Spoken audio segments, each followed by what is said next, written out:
amen. Turagushima, amen. Haleluya, amen.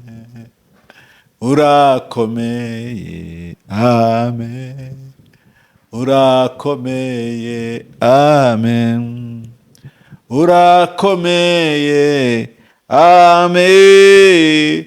Haleluya, amen. Mu byo ukora byose, amen. Ntakikunanira, amen. Urashoboye, amen. Haleluya, amen. Haleluya. Turabashuje bene data, mwami Yesu akomeze kuduhana umugisha, imbaraga z'Imana zikomeze gukorera muri twe. Tugeze ku munsi wa 14 ukwezi kwa mbere umwaka wa 2025. Dukomeje gushima Imana kubwo kugira neza kwayo. Nubundi tugiye kuganira ku ijambo ry'Imana kugira ngo ridufashe gusengera uyu munsi wacu, utubere umunsi udasanzwe, utubere umunsi w'imigisha, utubere umunsi dufashwa nawe, utubere umunsi twongererwamo imbaraga, utubere umunsi tubona gukomera kwawe. Ni mwene so Mwiseneza Kabeya Chrysostome ugarutse kuri mikoro z'isoko y'imigisha kubw'igitondo cy'umugisha. Imana ishimwe cyane. Reka dusome rero igice cya 3 cyo kuva umurongo wa 10. Haravuga ngo nuko none ngwino ngutume kuri Farawo ukure muri Egiputa ubwoko bwanjye bw'Abisirayeli. Imana ishimwe. Nuko none ngwino ngutume muri Egiputa ukure ubwoko bwanjye bwa Isirayeli. Haleluya. Ugende ukure ubwoko bwanjye bwa Isirayeli mu bubata bwa Farawo mu gihugu cya Egiputa, bagende baje kunkorera, baje kunkorera mu butayu. Niko ijambo ry'Imana ritubwira. Tugeze rero aho Mose yatumwe n'Imana. Twabonye uburyo Mose yabaye muri Egiputa imyaka 40 yose. Farawo amuha agaciro, aramwigisha cyane amashuri y'ubwenge, amashuri ya politike, amashuri y'ubuyobozi, amashuri ya gisirikari. Aba umuhanga udasanzwe. Ariko igihe kigeze umuhamagaro amwangira. Umuhamagaro umubuza amahoro. Ngo amaze gukura, ngo asanga adakwiriye kwitwa umuhungu umukobwa wa Farawo. Never. Arabyanga, aravuga ati no, ngewe ntabwo ndi umwana w'umukobwa wa Farawo, ntibishoboka. Sindi umuhungu w'umukobwa wa Farawo, ngewe ni Umuheburayo. Arabyanga neza. Umuhamagaro umubuza amahoro, umwakamo, arabihakana. Twabonye uburyo yatembereye, agasanga Umwegiputa n'Umwisirayeli barimo bararwana, Umuheburayo n'Umunyegiputa barimo bararwana.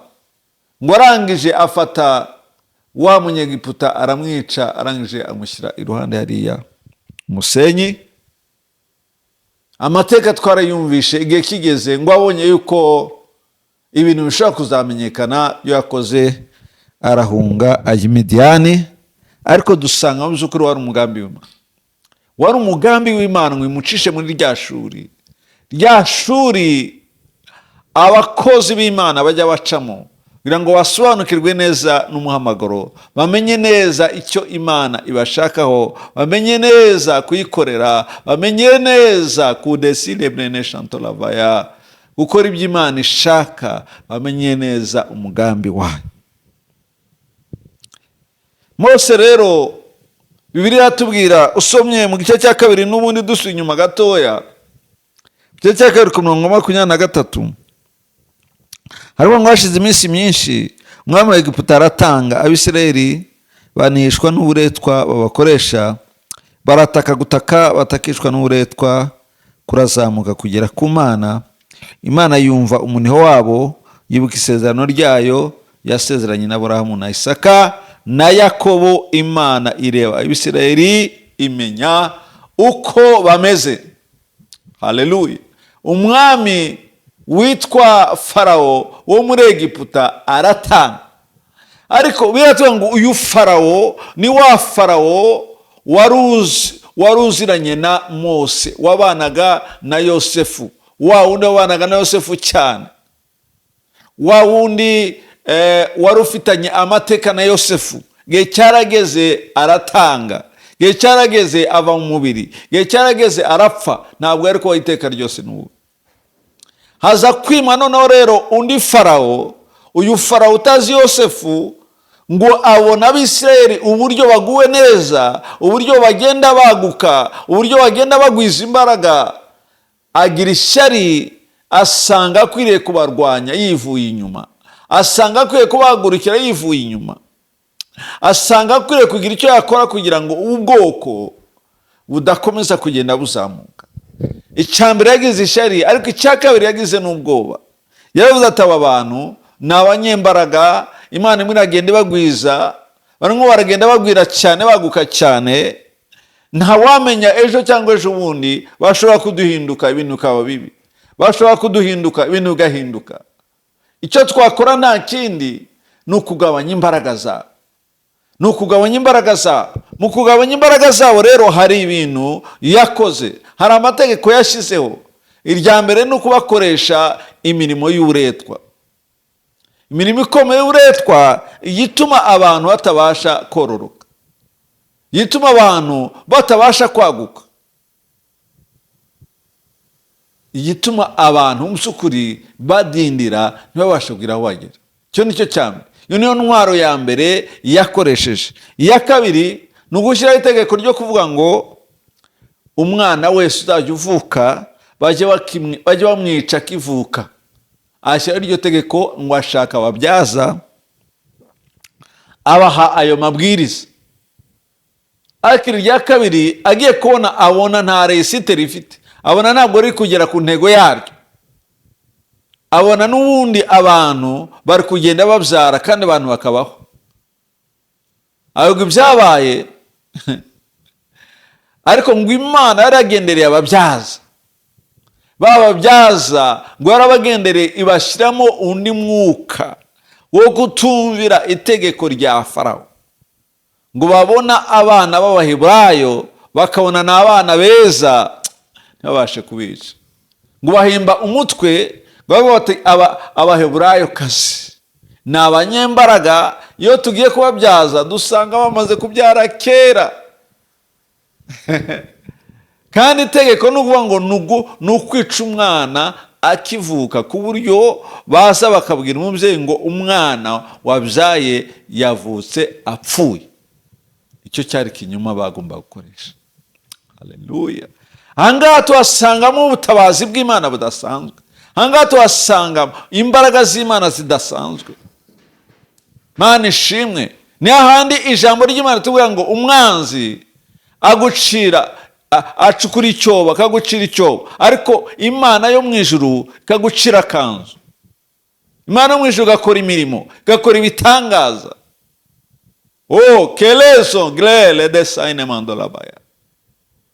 Nubwo Satani agambiriye ikibi ku buzima bwawe, nubwo Satani agambiriye kukwica no kugukuraho, nubwo Satani agambiriye kugukoza isoni, hari Imana yo mu ijuru igambiriye ibyiza, hari Imana yo mu ijuru izakora ibyiza ku buzima bwawe, kuko ibyo igambiriye nta mwana w'umuntu wayitanga imbere, nta kintu icyo ari cyo cyose cyayibuza kubikora. Icyo yagambiriye no kubikora izabikora. Imana ishimwe. Haleluya. Ni ukwirindira gusa wihanganye, ariko Imana izabikora. Farawo yari yagambiriye kuvuga ngo abana bajya bapfa bakivuka, ndetse ashyiraho n'abantu bagomba kujya bakora icyo gikorwa, ariko Imana irabihindura. Ibyo bumvishe ntago babikoze, ntago babaha agaciro, kuko mwuka w'Imana waje kuri bo ubabwira neza yuko ibyo bintu badakwiriye kubyemera, badakwiriye no kubikora. Haleluya. Ntugire ubwoba rero.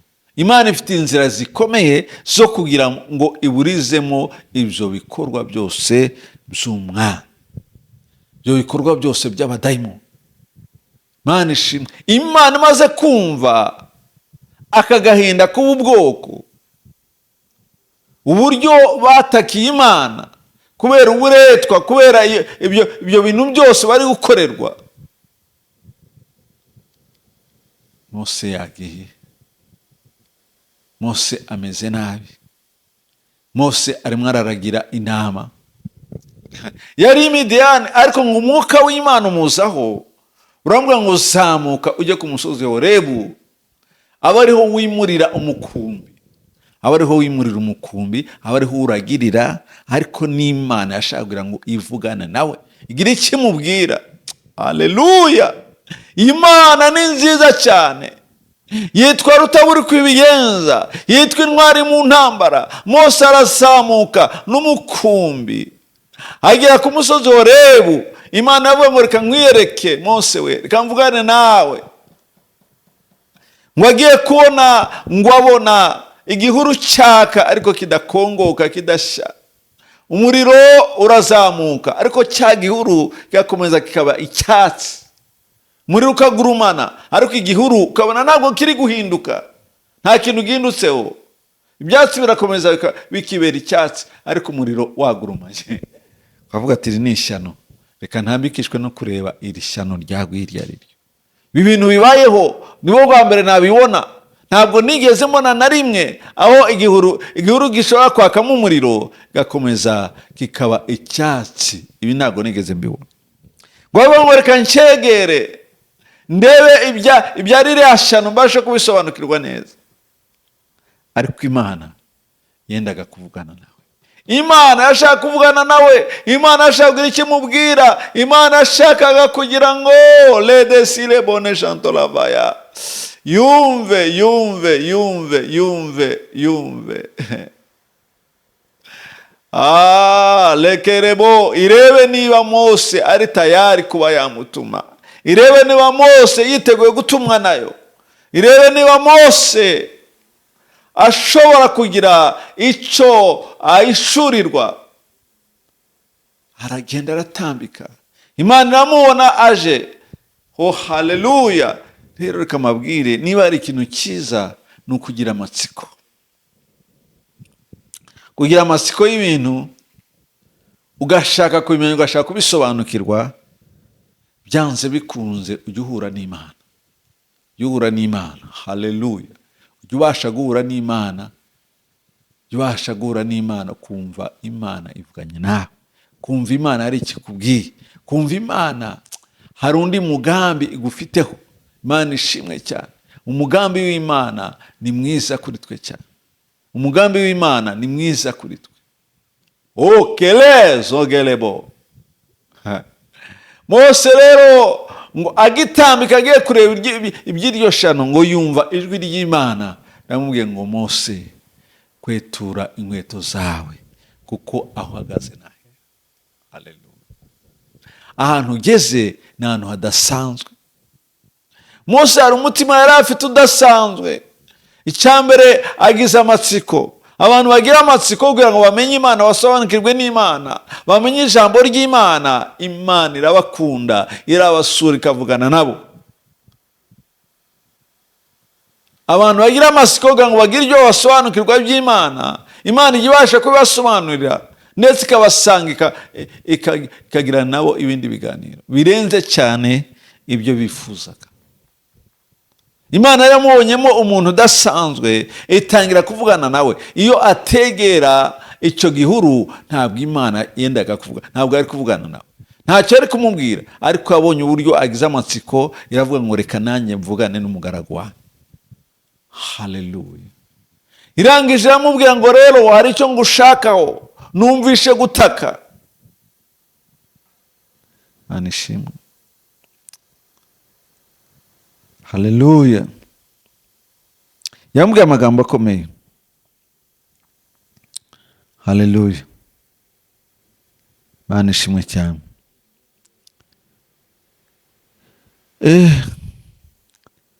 Murongo wa 7, Uwiteka aramubwira ati, ni ukuri mbonye kubabara k'ubwoko bwanjye buri muri Egiputa, numvishe gutaka batakishwa n'abakoresha uburetwa, kuko nzi imibabaro yabo, kandi manuwe no kubakiza, mbakure mu maboko y'abanyegiputa, mbakure muri icyo gihugu, bajyane mu gihugu cyiza kigari mbajyane mu gihugu cyiza kigari cy'amata n'ubuki, gituwemo n'abanyakanani n'abaheti n'abamori n'abaferesi n'abahivi n'abayebusi. Hari ibintu bitatu bikomeye Imana yavuganye na Mose. Icyambere n'uvuga ngo mbonye umubabaro w'ubwoko bwanjye. Icya kabiri, numvishe gutaka k'ubwoko bwanjye batakishwa n'uburetwa. Icya gatatu, ngiye kugira icyo nkora. Hari icyo nkoze, nabonye, numvishe, hari icyo ngiye gukora rero. Haleluya! Imana irimo irakubona, Imana irimo irakumva. Ka gatatu, hari icyo igiye gukora ku buzima bwawe. Imana irimo irakubona uburyo uri kubabara, uburyo ufite ibibazo, uburyo ufite intambara, amaganya yawe, uburyo uri gusenga. Imana irimo irakumva, igutegeye amatwi, ntabwo iri kure yawe. Nubwo hariho bamwe bari kuvuga ngo yarandetse ntabwo ikinyumva, hari igihe yanyumvaga ariko uyu munsi wa none ntabwo ikinyumva, ariko irimo kukubona. Icyo ni icya mbere. Icya kabiri, irimo kukumva. Icya gatatu, ntucike intege, iraje. Amen. Haleluya! Ivuganye na Mose ibintu bitatu bikomeye. Numvishe, nabonye ibibazo by'abana banjye, nabonye ibibazo by'ubwoko bwanjye, nabonye uburetwa barimo, numvishe gutaka batakishwa n'ubwo buretwa. Icya gatatu, ndamanutse ngiye kubatabara. Ntabwo nakomeza kubyirengagiza, ntabwo nakomeza guceceka, ntabwo Imana izakomeza guceceka ku byawe. Humura, iraje ibikore, kandi iraje ibikore neza. Iraje ibikore neza, ikure imisozi yari irumbaraye, igaragaza imbaraga zayo, igaragaza gukomera kwayo, igaragaza kugira neza kwayo. Gira ikikora, gira ikirema, kandi ikireme rwose. Haleluya! Ikireme, kandi ikireme cyane kubw'ubuntu bwayo no kugira neza kwayo. Imana ishimwe. Ntucike intege, ntuve mu buntu bwayo, ntuve mu bihe byawe byo gusenga, ntuve mu bihe byawe byo kubana n'Imana, ntuve mu bihe byawe byo gukorana n'Imana, ntuve muri ibyo byose, ahubwo umenye neza yuko Imana mu ijuru yiteguye kugutabara, yiteguye kurengera. Nubwo bikomeye cyane, ariko Yesu Kristo arahari, kandi ari mu ruhande rwawe. Ntabwo azakureka, ntabwo azagutererana, azakugira neza mu gihe cyawe, mu gihe nk'iki ngiki, aje kurengera, aje gutabara. Imbaraga z'Imana zibe kuri wowe. Biravuga ngo hahirwa uwihangana kugeza ku mperuka. Ibyo urimo birakomeye, ariko biragusaba kwihangana, kuko igihe cy'Imana kirageze. Igihe cy'Imana ni icyo ngicyo, ni icyo ngicyo. Nubwo Abisirayeli byari bikomeye cyane, ariko Imana yarabyumvishe. Yumvishe gusenga kwabo, yumvishe kwinginga kwabo, yumvishe gutabaza kwabo, ifata decision ikomeye, iravuga ngo ndamanutse. Imana iramanutse ku buzima bwawe, Imana iramanutse ku buzima bwanjye, Imana iramanutse mu bihe nk'ibi ngibi, kandi kutugira neza mu izina rya Yesu Kristo. Amen. Mana, turagushimiye. Uri Imana ikomeye, uri Imana nziza, uri Imana uva gusenga, urutabura uko ibigenza, uri intwari mu ntambara. Amahoro yawe nagaragare, ubutwari bwawe nibugaragare, cyoro cyane kigaragare Data wera, imirimo yawe igaragare Data, kandi ikoreke cyane kubw'ubuntu bwawe Nyagasani. Imana ugira icyo urema, kandi ugira icyo ukora, kuko uri Imana igira neza, kandi uri Imana ikomeye. Uri Imana ishobora byose, niyo Mana nkuru yo kwizerwa, niyo Mana ivuga bikaba, niyo Mana itegeka bigakomera. Amahoro Nyagasani Imana akomeze kugaragara mu izina rya Yesu Kristo Nazareti. Uyu munsi wa none ndasenze muri kino gitondo cyiza cy'umugisha, vuga ngo ubwoko bwawe bugubwe neza, ubwoko bwawe bugira amahoro mu izina rya Yesu Kristo. Abari mu bata Nyagasani Imana niba gusohokemo, hari ubata bwa Satani, hari ubata Nyagasani Imana bw'ibyaha. Data wa twese uri mu ijuru, umuntu abasha gukora akananirwa kubivamo, ubwo ngubwo ndabusohora. Ndasohora abantu bawe muri ubwo bubata, ubata bw'indwara, ubata bw'ibibazo, ubata bw'ubukene, abantu babusohokemo mu izina rya Yesu Kristo Nazareti. Weshe icyubahiro ku buzima bwabo, kandi uzamura ibendera ryo kunesha kuri umwami n'umukiza. Amahoro yaganze Mana uyu munsi wa none, abantu babone amahoro, abantu babone umugisha, abantu bahaye kandi baronke mu izina rya Yesu Kristo. Tuzabonane mu gitondo cy'umugisha ku munsi w'ejo wa 15 dushima izina rya kandi tugakomera kwawe mu izina ry'umucunguzi wacu Yesu Kristo. Amen.